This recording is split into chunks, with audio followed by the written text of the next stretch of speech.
சிறு தெய்வ வழிபாடு தமிழ் மக்களின் வாழ்வோட ஒன்று கலந்தது. அவங்க இந்த ஐயனாரையும் கருப்பசாமியையும் இசக்கி அம்மனையும் குடும்பத்துல ஒருத்தராதான் வழிபடுறாங்க. இப்படி கொங்கு மண்டலத்துல சிறு தெய்வ வழிபாட்டுக்கு பேர் போனவங்க கோயம்புத்தூர் மாவட்டம் ஆனைமலையில இருக்கிற மாசாணி அம்மன். இந்த அம்மன் 17 அடி நீளத்துல பெரிய உருவமா மேற்கு பக்கம் தலை வச்சு கிழக்கு நோக்கி படுத்துட்டு இருக்காங்க.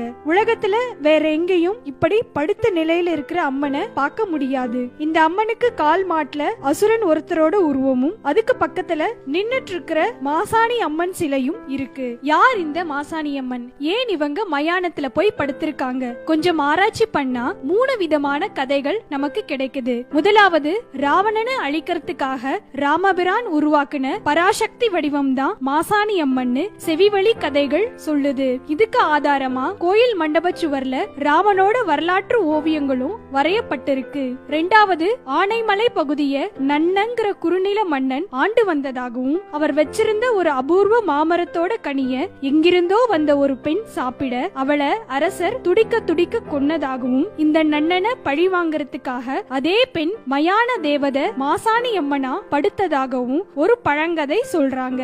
மூணாவது, தன் தாய் வீட்டுக்கு பிரசவத்துக்காக வந்த நிறைமாத கர்ப்பிணிய ஒரு அசுரன் துரத்த அவங்க வயித்துல குழந்தையோட மாட்டுச்சாணத்துல வழுக்கி விழுந்து இறந்துட்டாங்க. அவங்க உடம்புல இருந்த ஜோதி காளியா அவதாரம் எடுத்து அசுரனை அழிச்சது. இதுவே மாசாணி அம்மனா இங்க நிரந்தரமா தங்கிட்டதுன்னு இப்படியும் ஒரு கதை இந்த அம்மனை பத்தி சொல்றாங்க. மேலே சொன்ன கதைகள் படி இது பழி வாங்கறதுக்கே படுத்த தெய்வங்கிறதால பில்லி, சூனியம், ஏவல், பேய், பிசாசு ஆகியவைகளால பாதிப்பு அடைஞ்சவங்களும் வஞ்சனையால சொத்தை பறிகொடுத்தவங்களும் இங்க இருக்கிற ஆட்டுக்கல்ல வரமிளகாய அரைச்சு லிங்க வடிவத்தில் இருக்கிற நீதி கல்லுல பூசுறாங்க.